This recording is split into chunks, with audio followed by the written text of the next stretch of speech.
नमस्कार, स्वागत है आपका द न्यूज पर। मैं हूं आपके साथ शेरन। पूर्व उप मुख्यमंत्री मनीष सिसोदिया को निचली अदालत से नहीं मिली कोई राहत और अब हाई कोर्ट में लगाई गई है अर्जी। एक तरफ हाई कोर्ट पहुंच चुके हैं मनीष सिसोदिया, तो वहीं दूसरी तरफ अरविंद केजरीवाल की पत्नी यानी कि दिल्ली के मुख्यमंत्री अरविंद केजरीवाल की पत्नी सुनीता केजरीवाल पहुंची हैं लोकसभा चुनाव के लिए प्रचार करने के लिए गुजरात। जी हाँ, जैसे जैसे दिल्ली में लोकसभा चुनाव की वोटिंग का समय आ रहा है नजदीक, और वैसे ही हालात जो हैं वो और भी ज्यादा गर्माते हुए नजर आ रहे हैं। राजनीति गर्माती हुई नजर आ रही है और वहीं दूसरी तरफ कोई राहत मिलती हुई नजर नहीं आ रही है दिल्ली के पूर्व उप मुख्यमंत्री मनीष सिसोदिया के लिए, जो लगभग अब 1 साल से ज्यादा तिहाड़ जेल के अंदर बंद हैं।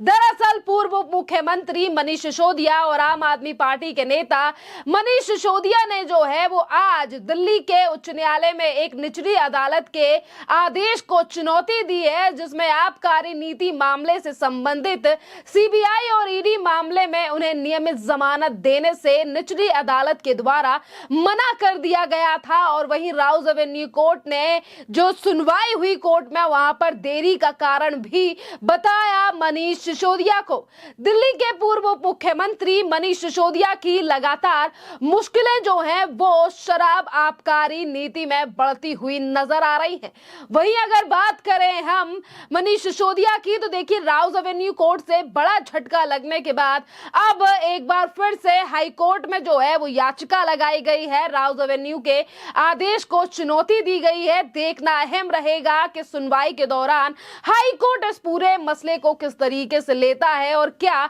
आदेश जो है वो हाई कोर्ट के द्वारा पारित किया जाएगा जिस समय पर इस पूरे मामले पर सुनवाई होगी। जैसा कि मैंने जिक्र किया, दिल्ली में लोकसभा चुनाव की वोटिंग की तारीख जो है वो अब दिन प्रतिदिन नजदीक आती जा रही है। 25 मई को देश की राजधानी दिल्ली में 7 सीटों को लेकर वोटिंग है, तो वहीं दूसरी तरफ तिहाड़ जेल में बंद मुख्यमंत्री अरविंद केजरीवाल की पत्नी, जी हाँ, सुनीता केजरीवाल इन दिनों काफी ज्यादा एक्टिव दिखाई दे रही हैं, जहां उन्होंने पिछले दिनों जो है वो दिल्ली में कई रोड शो और जनसभाएं आयोजित की। वहां पर पहुंची भी अरविंद केजरीवाल को लेकर तमाम बड़े बयान दिए। तो इन दिनों आम आदमी पार्टी के संयोजक अरविंद केजरीवाल की पत्नी सुनीता केजरीवाल आज जो है वो चुनावी कैंपेन के लिए गुजरात पहुंच गई है, और वहां पहुंचकर जो है वो सुनीता केजरीवाल ने फिर एक बार देश की मोदी सरकार और भारतीय जनता पार्टी पर निशाना साधा और कहा है कि अरविंद केजरीवाल को इन लोगों ने जबरदस्ती जेल में डाला है। लोग काफी ज्यादा समझदार हैं और साजिश गिरफ्तार करने वाले लोगों को जवाब देंगे, वो भी वोट से। यानी समय में केजरीवाल जी को जबरदस्ती इन लोगों ने जेल में डाल दिया है, इससे लोगों के पास सभी लोग बहुत समझदार हैं। इसका जवाब वोट से देंगे। की गिरफ्तारी का जवाब वोट से जो है वो जनता देगी। इसी के साथ देखिए, सुनीता केजरीवाल का दिल्ली के बाहर पहला चुनावी कैंपेन है और उससे पहले उन्होंने कई दिनों से यानी कि कई दिनों जो है वो दिल्ली में आम आदमी पार्टी के उम्मीदवारों के लिए रोड शो किए हैं। देखिए, अगर हम बात करें आज बोटादा में सुनीता केजरीवाल के रोड शो की, तो देखिए सुनीता केजरीवाल भावनगर के बोडदा क्षेत्र में रोड शो करने वाली हैं। इसके बाद वो भारूच जाएंगी और यहां भी रोड शो करेंगी। कांग्रेस से गठबंधन समझौते के तहत गुजरात में जो है, गुजरात में आम आदमी पार्टी और कांग्रेस जो है वो मिलकर चुनाव लड़ रही हैं, और ये जो 2 सीटों की बात करें, भारूच और भावनगर, इस सीट पर आम आदमी पार्टी के जो प्रत्याशी हैं उनको मौका दिया गया है। बता दें कि गुजरात में आम आदमी पार्टी और कांग्रेस गठबंधन के तहत चुनाव लड़ रहे हैं। कांग्रेस 24 तो आम आदमी पार्टी सिर्फ और सिर्फ 2 लोकसभा सीटों पर चुनाव जो है वो गुजरात में लड़ रही है और ये 2 सीटें हैं भरूच और भावनगर। गुजरात की भरूच सीट से आम आदमी पार्टी के विधायक चेतर वासवा और भावनगर सीट से आम आदमी पार्टी के विधायक उमेश मकवाना को जो है वो पार्टी ने मैदान में उतारा है और अपने दोनों उम्मीदवारों के लिए सुनीता केजरीवाल गुजरात की जनता के बीच पहुंच गई हैं वोट की अपील करने के लिए। पर अब सवाल ये है, क्या लोकसभा की 26 सीटें जो कि गुजरात में है और इन 26 सीटों को लेकर क्या जनता जो है वो भरोसा करेगी आम आदमी पार्टी या फिर कांग्रेस पर? देखिए, क्योंकि कई ऐसे मसले हैं जिनको लेकर लगातार सवाल जो हैं वो आम आदमी पार्टी को लेकर उठ रहे हैं कि एक तरफ अपने पति यानी कि दिल्ली के मुख्यमंत्री अरविंद केजरीवाल को कट्टर ईमानदार बताने वाली सुनीता केजरीवाल आखिरकार अपने रोड शो कैंपेन में कितनी बातें कहकर जनता को जो है वो अपनी तरफ खींच पाएंगी, क्योंकि पिछले दिनों से जितने भी रोड शो हुए, जितनी भी जनसभाएं हुई, वहां पर सुनीता केजरीवाल ने एक ही चीज को बार बार पर दोहराया है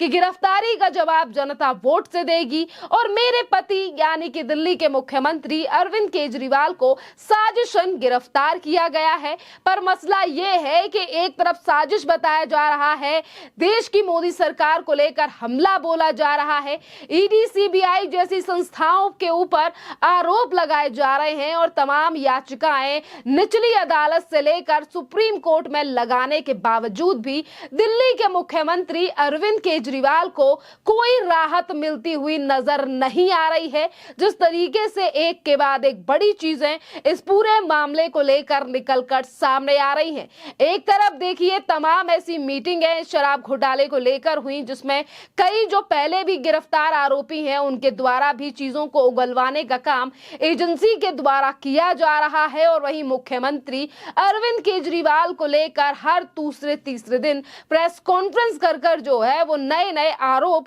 आम आदमी पार्टी, देश की मोदी सरकार, कभी तिहाड़ जेल के जेल प्रशासन तो कभी दिल्ली के एलजी के ऊपर आरोप जो है वो आम आदमी पार्टी लगाती हुई नजर आ रही है। देखिए, लोकसभा के इस चुनाव को लेकर आम आदमी पार्टी के सामने कई बड़ी मुश्किलें खड़ी हुई हैं कि कट्टर ईमानदार मुख्यमंत्री जिस गठबंधन और जिन तमाम राजनीतिक पार्टियों को लेकर हमला बोला करते थे, आज उन्होंने उन्हीं पार्टियों के साथ गठबंधन बना लिया है, सिर्फ ये कहकर कि हम देश में तानाशाही के खिलाफ लड़ना चाहते हैं, हम बीजेपी के खिलाफ लड़ना चाहते हैं, हम प्रधानमंत्री नरेंद्र मोदी को उनकी गद्दी से हटाना चाहते हैं क्योंकि वो एक तानाशाह हैं। पर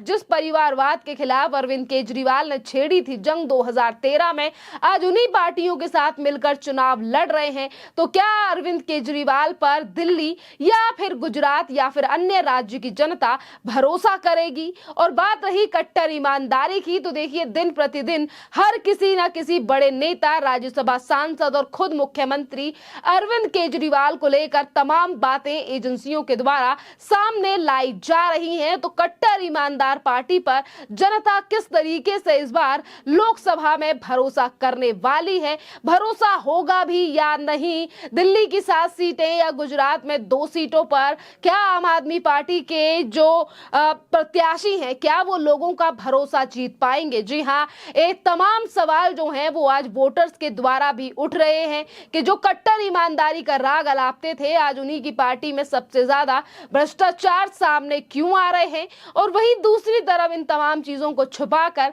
लगातार देश की एजेंसी और मोदी सरकार पर हमलावर आम आदमी पार्टी दिखाई दे रही है और सरकार के नेता भी इसी तरीके की बात कर रहे हैं। खैर, देखना अहम रहेगा कि 4 तारीख को आने वाले रिजल्ट में किस तरीके से जो है वो जनता का भरोसा दिखाई देगा कि आखिरकार कौन मारेगा बाजी, क्योंकि आम आदमी पार्टी के लिए मुश्किल की घड़ी इसीलिए भी है क्योंकि अगर अरविंद केजरीवाल के खिलाफ इसी तरीके से आरोप सिद्ध होते रहे या बड़ी चीजें निकलकर सामने आई तो अभी तो सिर्फ लोकसभा है, आने वाले साल में यानी कि आने वाले 2025 में देश की राजधानी दिल्ली से भी आम आदमी पार्टी का यानी कि आम आदमी पार्टी पर दिल्ली की जो जनता है उसका भरोसा पीछे हट सकता है या छूट सकता है। खैर, इस पूरे मामले पर आप लोगों की जो भी राय हो आप हमें कमेंट कर जरूर बताइए। धन्यवाद।